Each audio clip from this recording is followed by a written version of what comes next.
পৃথিবীটা বড় দুঃসহ, তবুও মানুষের বাঁচার আকুলতা কোথায় যেন লুকিয়ে থাকে। মানুষ বাঁচতে চায়, বেঁচেও থাকে। এই অমোঘ নিয়মটাকে অবহেলা করা হেমলতার সাধ্যে কুলায় না। হেমলতা ভাবে পৃথিবীটা স্বার্থপর, স্বার্থপর পৃথিবী।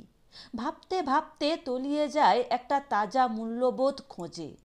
খুঁজতে খুঁজতে নিজেকে হারিয়ে ফেলে, আর তখনই ওপর দিকে বুড়ো আঙুল তুলে বলে, সব নিজের নিজের হয়ে থাক, দশের কথা ভাবিস না, হাত পেতে নিতে শিখ, দিস না, ভোগ কর, ত্যাগ করিস না। হেমলতা স্বার্থপর পৃথিবীতে বাঁচার কোনো প্রয়োজন আছে বলে মনে করে না। তবুও তার ভেতর বাঁচার এক আশা থেকে যায়। আশাটাকে সে কোনো ক্রমেই ছিঁড়তে পারে না। তেল, নুন, জিরে, হলুদের ভেতরেই তার বাঁচার আশা লুকিয়ে থাকে। সংসারের নিত্য প্রয়োজনীয়গুলো তার মায়ার বস্তু। ঠিক যেমন ওর দেহের প্রতি টান, তেমনি সংসারটাও টানের বস্তু। অথচ ও ওর সংসারে কে নিজেই জানে না। সংসারের কাছে নিজে যে একটা মানুষ, সেই দাবিটুকুও রাখতে পারে না।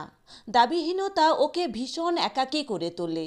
নিজের কলজেটার কাছে সত্তা নিয়ে নিজেই নানানভাবে ব্যাখ্যা করে, তবুও সব ব্যাখ্যার মধ্যেই যেন নিজে বাদ পড়ে যায়। আর তখনই জটলা বাঁধে। মাথা ঠিক রাখতে পারে না, কঠোর হতে চায়। কঠোরতার কাছাকাছি হয়, কিন্তু কঠোর হতে পারে না। হেমলতা সার্থক মায়ের স্বপ্ন দেখতে ভালোবাসে। সন্তানের ভেতরেই মায়ের মুখ দেখতে চায়। অতি কৈশোরেও দেখতে চেয়েছিল, যৌবনেও দেখতে চেয়েছিল, আজ অতি বৃদ্ধেও দেখতে চায়। তবে চাওয়াটা ওর চাওয়াই রয়ে যায়, বাস্তবের হয় না। বাস্তবে ওর পরিচয় পালা মা, আর এই পরিচয়টা ওর কলজেটাকে খান খান করে। হেমলতার 4 ছেলে। 4 ছেলেই সমাজের 4টি স্তম্ভ। বড় ছেলে ডাক্তার, মেজো ইঞ্জিনিয়ার, সেজো ব্যারিস্টার এবং ছোট মাস্টার। 4 ছেলের সুবাদেই ঘরে আগন্তুকের সংখ্যা উত্তরোত্তর বেড়ে চলেছে। 4 ছেলের 4টি বউ এবং তাদের সন্তান সন্ততি নিয়ে অনেকগুলি। 4 ছেলের 4টি পৃথক সংসার। এই 4টি পৃথক সংসারেই হেমলতা থাকে, অথচ হেমলতাকে সংসারের কোনো মানুষ হিসাবে গণ্য করা যায় না। বুড়ো বোঝা হিসাবে সে সংসারের কাছে দায়বদ্ধ। ওর সংসারের মধ্যে থাকাটা যেন অপরাধ। ওকে ঘিরেই সংসারের অশান্তি, কারণ সংসারে ওর পেছনে খরচ কম নয়। জিরে, নুন, আদা, গোলমরিচ, খয়ের পান, সুপারি ওর জন্য দরকার হয়, আর এইসব কিনতে ওদের যথেষ্ট ব্যয় হয়। সেই জন্য কেউ তাদের মা বলে স্বীকার করে না। বড় বলে ছোটর, ছোট বলে বড়র। এই নিয়ে উটকো ঝামেলা, চেঁচামেচি, গণ্ডগোল। শেষে হেমলতা ভাগের মা হয়। এক ছেলের ঘরে 3 মাস স্থায়ী হয় তার ভাগ্য। হেমলতা সুখী হতে চেয়েছিল।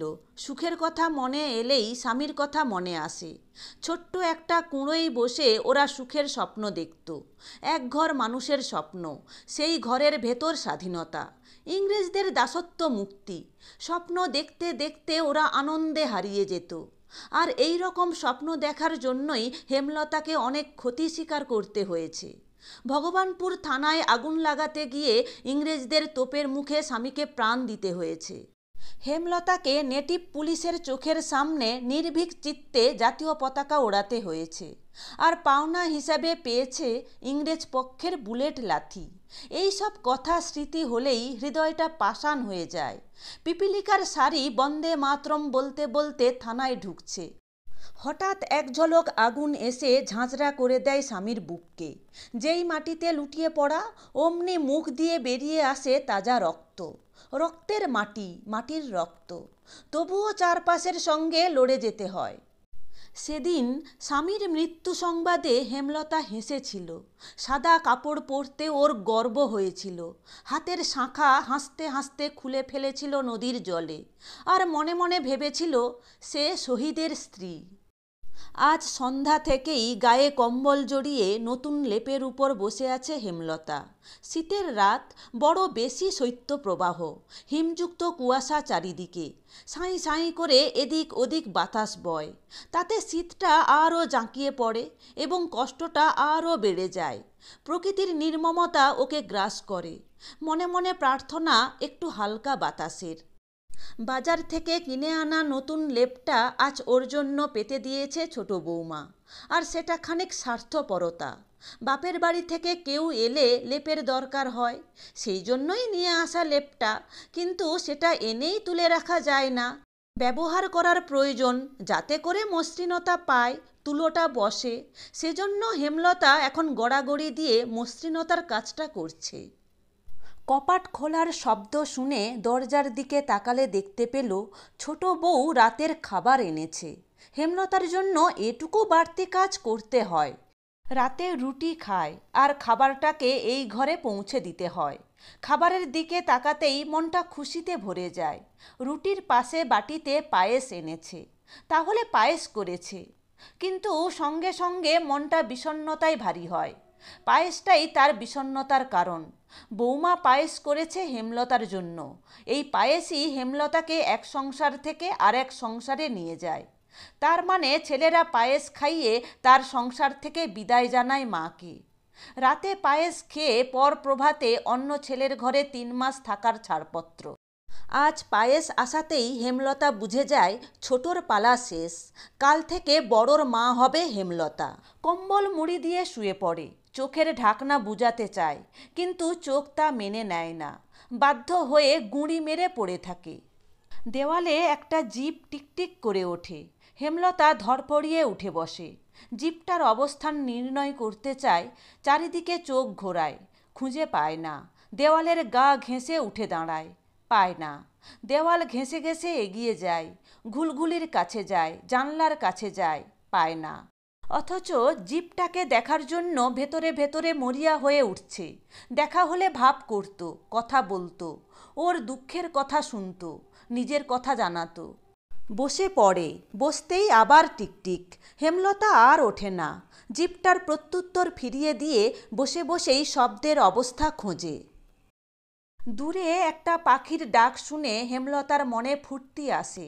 রাত্রি 3 প্রহর পার হলো তাহলে, সেটা জানান দেয় ওই পাখির ডাকে। রোজ ওই পাখিটার ডাক শুনে হেমলতা, আর ওই ডাকই ওর একাকিত্ব ঘোচায়। বন্ধ ঘরটা আর ভালো লাগে না। 4 প্রহরের শুরু থেকেই খোলা প্রকৃতির বাতাস ঘন কুয়াশার ঘেরা টোপ টোপকে ঘরের ভেতর। বাতাসের ঝাপটা খেয়ে খেয়ে লম্ফের টুকরো শীষটা মাটিতে নুয়ে হঠাৎ নিভে যায়। আর তখনই হেমলতা ভয় পায়, প্রাণে শেষ হওয়ার ভয়। প্রাণটা এমনি একদিন বাতাসের ঝাপটা খেয়ে খেয়ে ওকে ফাঁকি দিয়ে চলে যাবে না তো? আবার সঙ্গে সঙ্গেই নিজ মনে ফিক করে হেসে ওঠে। এখনো প্রাণের ভয়? অবাক লাগে। ঘন তমিসা ভেদ করে ফুটে ওঠে ভোরের আলো, প্রকৃতির রূপ পাল্টায়, জীবগুলো সতেজ হয়। আবছা আলো জানালা দিয়ে গুড়ি মেরে ঢুকে বিছানায় লেপ্টে থাকে। হেমলতার মুখে এসে পড়ে, পড়ে ক্যালেন্ডারের পাতায়। হেমলতা ঘুম চোখে ক্যালেন্ডারের দিকে তাকায়। লাল কালিতে লেখা রবিবারের স্তম্ভের প্রথম অক্ষর 1। তার মানে আজ 1 ফাল্গুন, ছুটির দিন, অফিস কাছারি ছুটি, ছেলেরা সব ঘরে। ছেলেদের এই ঘরে থাকার দিনেই তাকে এক সংসার থেকে অন্য সংসারে বদলি হতে হবে। এতে সে যেন শেষ হয়ে যায়, তবু তাকে লড়ে যেতে হয় শেষ না হওয়ার জন্যই।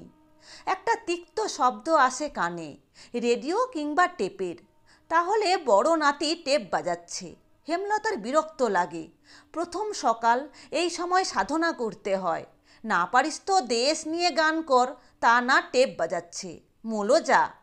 অর্ক, এই অর্ক, টেপটা বন্ধ কর। কথাটা অর্কের কানে গেল, কিন্তু কানে রাখলো না। সাউন্ডটা আরও বেড়ে যায়। বাহিরে রোদ। হেমলতা লোভ সামলাতে পারেন না, বেরিয়ে আসেন। সূর্যের দিকে মুখ করে গড় ঠুকেন। ঢুলু ঢুলু চোখে বারান্দায় দাঁড়িয়ে আছে টুকি। দাঁড়িয়ে দাঁড়িয়ে ঠাকুমার প্রণাম দেখে। দেখতে দেখতে একসময় বলে ওঠে, ঠাকুমা, এই স্বাধীন ভারতে আমরা কেউ আর সূর্যকে প্রণাম করি না। আমরা ওকে আমাদের কাজে লাগাই। হেমলতার রাগ হয়। স্বাধীন ভারত কি চেয়েছিল সেদিনের মানুষগুলো? ভারত মাতা তার 4 সন্তানের মায়ের মতো হোক। রাগ কমে আসে। এক খিলি পানের জন্য হেমলতার মন টানে। সামান্য কটা খয়ের পান, চুন আর সুপারি দিয়ে ওর পানের নেশা। নেশাটা ছাড়তে পারে না। আর তখনই মনে হয় নেশাটার জন্য ওর সংসারে থাকা, না হলে সংসারে থাকার প্রয়োজন হয় না। নাতি নাতনির হাত থেকে পান নেওয়ার ভেতরেই সংসারের প্রতি মায়া উস্কে ওঠে। আর তখনই বেঁচে থাকার স্বাদটা ওকে আষ্টে পৃষ্ঠে জড়িয়ে ধরে। হেমলতা টুকিকে বলে, মায়ের পানের সাজ থেকে 1 খিলি পান আনো তো ভাই। টুকি পান হাতে ঠাকুমার কাছে আসে। ঠাকুমার দাঁতে পানের কষ দেখে টুকি হেসে খুন, বলে, ঠাকুমা, তোমার পানের নেশা মেটাতে বাজারে খয়ের শেষ। মা বলল এবার কাঁকরের নেশা করতে। হেমলতার রাগ টকবক করে ভেতরে ভেতরে ফুটে, কিন্তু বাহিরে প্রকাশ পায় না। ইস্ত্রি করা সাদা ধপধপে কাপড় হাতে বড় বউ যেন আজকের সূর্য। হেমলতা যেন তড়িৎ পরিবাহী তারে শক খায়। ইহা বড় শরীরটা সংকুচিত হয়। বড় বউ গুটি গুটি এগিয়ে আসে, আর তাতে হেমলতার দীর্ঘ জীবনটা গুটি গুটি দিগন্তে বিস্তার করে। ছায়া পড়ে জাগতিক বস্তুগুলোর উপর। নদী, জল, পাহাড়, গাছ, পাথর সবাইকে ওর মনের কথা জানায়, কারণ ওইগুলো ওর আপনজন, মায়ার বস্তু। বড় বউ হাতের শ্বেত বস্ত্রটা বাড়িয়ে দেয়, বলে, মা, কাপড়টা ছেড়ে নিন।